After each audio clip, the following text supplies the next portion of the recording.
오늘 그 데이터 3법과 가상자산의 결합에 대해서 발표하게 될 테크파이 백남정입니다. 오랜만에 동영상을 찍게 됐습니다. 이게 원래 이제 요게 다음 주 목요일 날 서울국제금융센터에서 이제 강의를 한번 하게 돼서 데이터 3법과 가상자산의 결합으로 주제를 강의를 하게 돼서 먼저 한번 얘기를 한번 해보는 겁니다.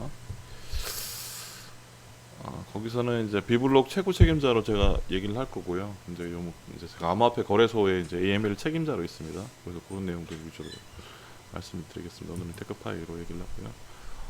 비블록 거래소 이제 저에 대해서 비블록 거래소 이제 보고 책임자 자금 세탁 방지 요즘 이슈죠. 9월 24일까지 등록해야 되는 부분들이 있기 때문에 그런 부분들 제가 신경을 쓰고 있고요. 그리고 이제 테크파이 대표이면서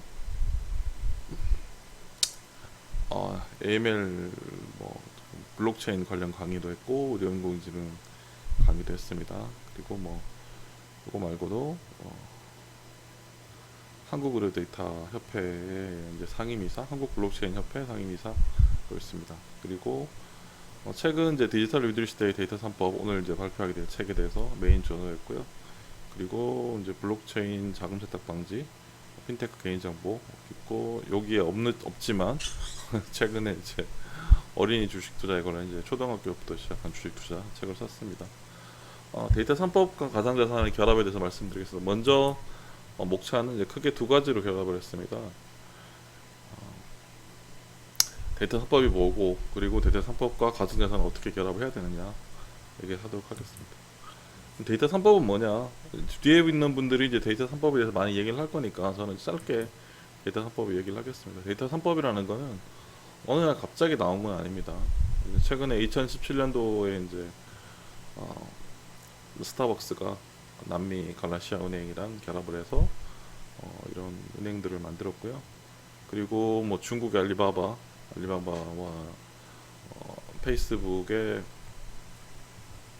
리브라라든지 이런 여러 가지 빅테크들이 이제 결합을 하게 되면서 데이터에 대한 수요들은 점점점 쌓여가고 있었어요. 한국도 이제 그런데 데이터에 대한 어떤 그 데이터를 어떻게 해야 될 건가에 대한 이제 그 내용 논의가 있었고요. 그런 논의인데 2017년도 이제 비식별화 정보라든지 그런 부분들의 논의가 있었는데 그게 실질적으로 이제 적용된 게 데이터 3법 작년 2020년 8월달에 변경된 데이터 3법이라고 할 수 있습니다. 거기에 맞춰서 저희가 이제 9월달에 변호사 세 분하고 저희하고 이제 이호키 대표님하고 고대면 씨 이렇게 모여서 IT 전문가들이랑 모여서 데이터 3법책을 썼고요. 그리고 오늘 드디어 서울국제금융센터에서 좋은 기회를 주셔서 이런 이제 북 콘서트를 가지게 됐습니다. 네, 다시 한번 서울국제금융센터 감사드립니다. 자, 이런 빅테크들이 나타났고요. 이제 데이터 3법 이전에도 지금 요즘에서 뱅크 샐러드나 토스트가 어떻게 생각하면 데이터 3법 이전에 있던 거하고 비슷한 걸 하고 있다고 할 수 있는데 이게 처음 생긴 건 아닙니다. 데이터 3법 이전에도 이런 이제 PFMS라는 이제 퍼스널 파이낸스 매니지먼트 시스템이라고 해서 그런 내용들이 있었습니다. 근데 이제 그게 활성화가 안 되고 제대로 안 됐는데 뭐 최근에 이제 금융위원회에서는 원래는 이제 스크래핑을 이때는 이제 데이터 3법 이전에는 스크래핑으로 데이터를 가져왔습니다. 가져오고 법적인 그게 없었기 때문에 보호가 없었기 때문에 데이터를 뭐 막거나 뭐 이렇게도 아무 그게 없었는데 요게 원래는 이제 2021년 8월 4일인가요? 8월 4일 이후에는 이제 스크래핑 말고 8월달 정확한 날짜는 모르겠는데 8월 4일인가 하여튼 이후에는 이제 스크래핑이 아닌 API로 가져오도록 돼야 되는데 최근에 코로나 이슈나 이런 것들 때문에 데이터 가져오는 걸 API로 가져오는 부분들은 조금 제가 연기가 된 걸로 알고 있습니다. 그래서 그런 부분들이 있었는데 그 이전에도 2020년대 초반에 영국에 이제 PFMS라는 게 있었는데 그거를 가져와서 PFMS 한국에서도 PFMS 핑거라는 지금 상장되는 회사인데 거기에서도 지금 보시면 이제 카드의 정보들 다 가져왔었습니까? 그래서 뭐 웹 버전으로 구현해서 이런 부분이 있었는데 체계적인 뭐 고객 정보를 DB화 해가지고 이런 부분들이 이제 스크래핑으로 가져왔던 거죠. 이런 내용들이 데이터 3법 이전에도 2000년대 초반에도 이미 있었습니다. 뭐 아시고 계시는 분도 있겠지만 오늘 처음 아시는 분도 있을 것 같은데 이런 시도들이 있었는데 저는 데이터 3법 이전을 얘기할 때 이 얘기를 많이 하는데 저는 데이터 3법 이전 시대는 이제 그 허수아비라고 얘기를 합니다. 제 책에도 써놨는데 데이터 3법 시대 이전에는 데이터를 이제 해서 한 시도들이 많이 있었는데 이게 이제 여러분들 뭐 답변을 하실지는 못하겠지만 이게 남자로 보이는지 여자로 보이는지 식별이 되시나요? 그냥 사람 정도만 식별되지 않나요? 근데 여러분들이 데이터를 활용하는 사람 입장에서 어떨까요? 이 데이터를 남자인지 아니면 여자인지, 그죠? 아니면 이 사람이 정확한 27살인지 아니면 45살인지 아니면 무슨 동을 사는지 이런 걸 다 알고 싶지 않습니까? 그런 부분들이 이제 이 2017년도에 대한 비식별화 조치에 의해 가지고 있긴 있었는데 그런 부분들을 좀 더 제도적으로 뒷받침한 게 데이터 3법이라고 저는 이제 간략하게 말씀을 드립니다. 여기서 이미 이제 많은 시간들이 지났기 때문에 2020년도에 8월 이후에 많이 지났기 때문에 그 얘기를 하는 것보다는 이제 간략하게 설명을 드리고요. 이후에 많은 분들이 이제 법적인 부분들은 이제 변호사분들이나 이런 부분들이 있으니까 저는 이제 비유해서 하는 부분들, 개념에 대해 설명하는 부분 위주로 나가도록 하겠습니다. 근데 저는 이제 데이터 3법 이후에 이제 복면가왕이 됐다고 생각합니다. 복면가왕은 어떤가요, 여러분들? 데이터를 맞추기도 하지 않나요? 이게 이제 이게 누구인지 맞추지 않습니까?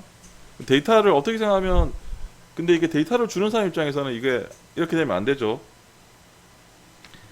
본인 마케팅하는 사람 입장에서는 이 데이터를 활용하는 게 좋지만 그게 아니지 않습니까? 마케팅이 아닌 활용하는 사람 입장에서는 좋지만 주는 사람 입장에서 그게 안 되잖아요. 그래서 그런 것들은 이제 법적으로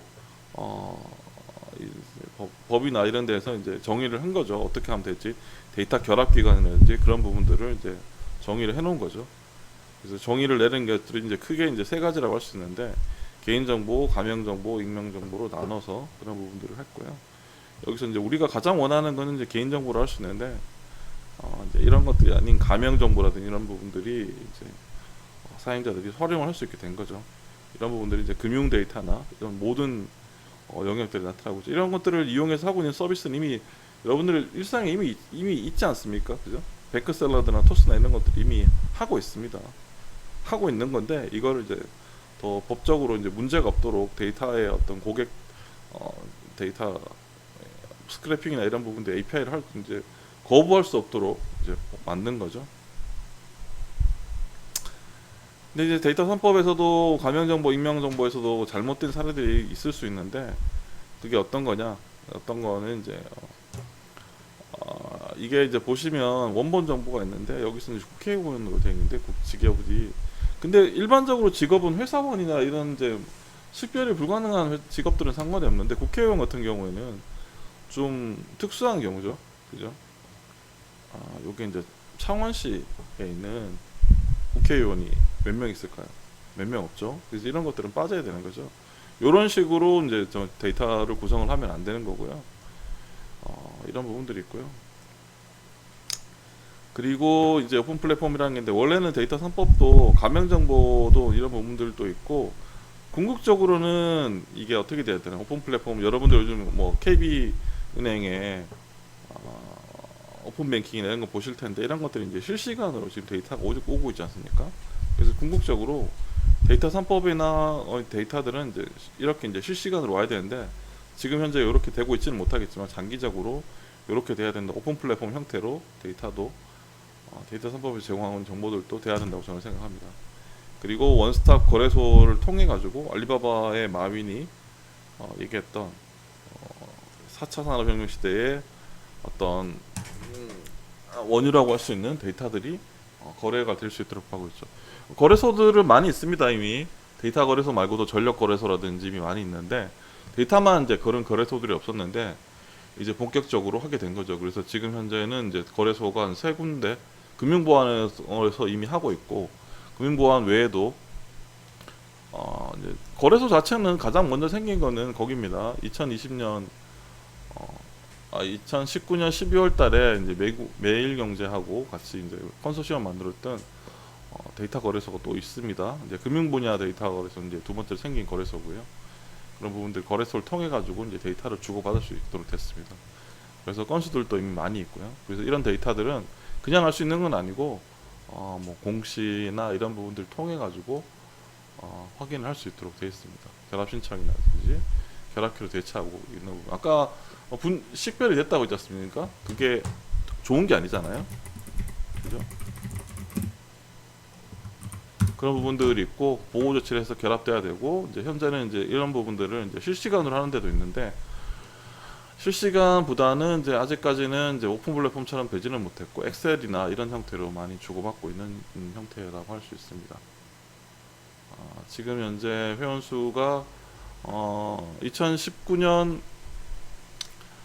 2020년 그 12월 1일 기준으로는 이제 데이터 거래소가 이렇게 됐는데 다시 요게 많이 변했습니다. 지금 현재는 참여 기업 수도 100군데가 넘었고요. 그죠? 106곳 라고 할 수 있습니다. 그리고 데이터 건수도 이제 839건이고요. 누적 거래도 많이 늘었습니다.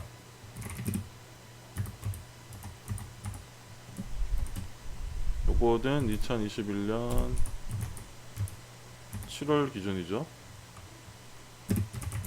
그래서 이런 식으로 이제 많이 늘고 있습니다. 그때보다는. 그죠? 이제 점점 더 활성화가 돼가고 있는 거죠. 어떻습니까, 여러분들? 여러분들 데이터 거래소가 있는지도 몰라주실 텐데, 지금 현재는 이제 이런 식으로 이제 금융사들 위주로 이제 많이 서비스가 되고 있습니다. 근데 이런 부분들은 이제 결합하고 있는 부분들은 이제 데이터 전문기관, 신용정보원, 금융보안원이 있고요. 이런 서비스 그리고 마이데이터가 하고 있고요. 이제 데이터 3법이 인해서 바뀌고 있는 정보는 크게 두 가지입니다.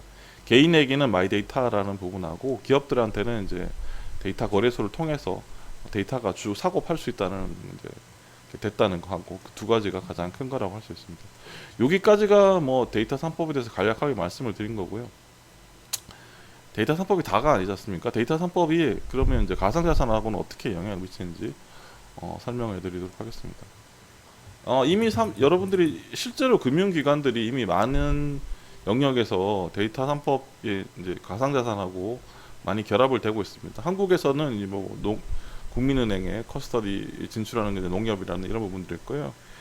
이거는 이제 2020년 작년 12월 달에 나왔던 싱가포르에서 어떤 은행 거래소가 싱가포르에서는 아예 싱가포르 증권거래소가 이제 그 공공기관이라 할 수 있는데 그런 부분들을 아예 같이 거래소를 참여해서 이렇게 네 군데 할 수 있는 이제 거래소들이 만들어졌고요. 인도에서는 이제 세계 최초로의 암호화폐 은행 오프라인 시점이 만들어졌습니다.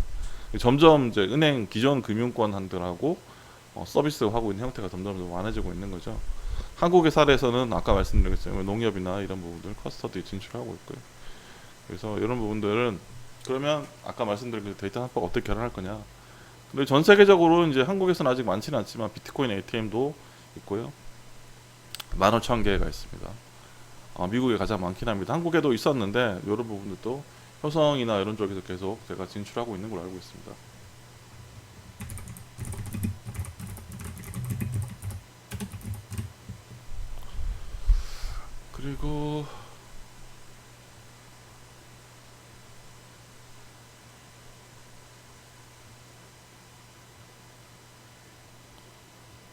그리고 이런 부분들이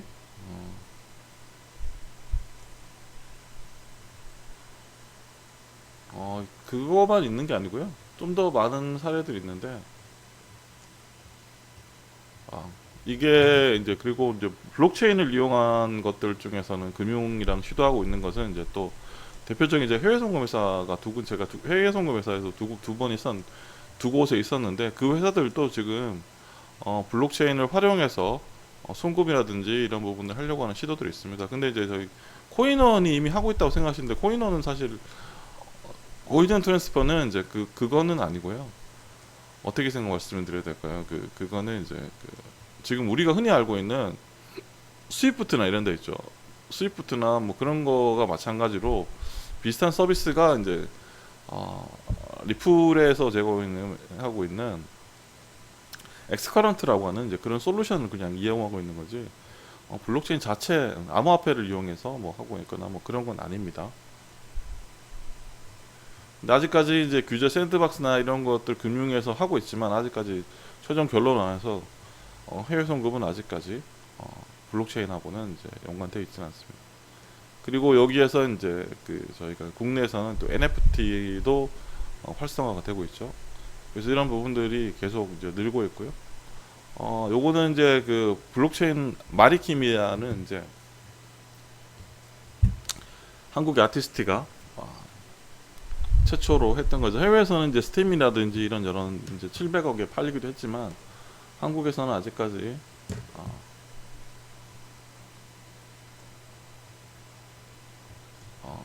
마리킴에서 팔았던 그 내용이 이제 가장 많다라고 할 수 있습니다.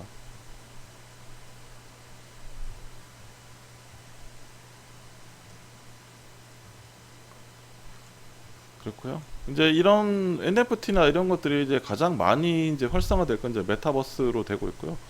그럼 이러면 데이터 3법이랑 어떻게 결합을 했느냐? 여러분들 NFT 뱅크라고 들어보셨는지 모르겠는데,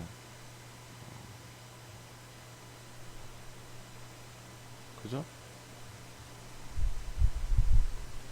그런 부분들이 이제 이미 데이터 3법 이제 블록체인 어, 블록체인에도 이미 어떻게 생각하면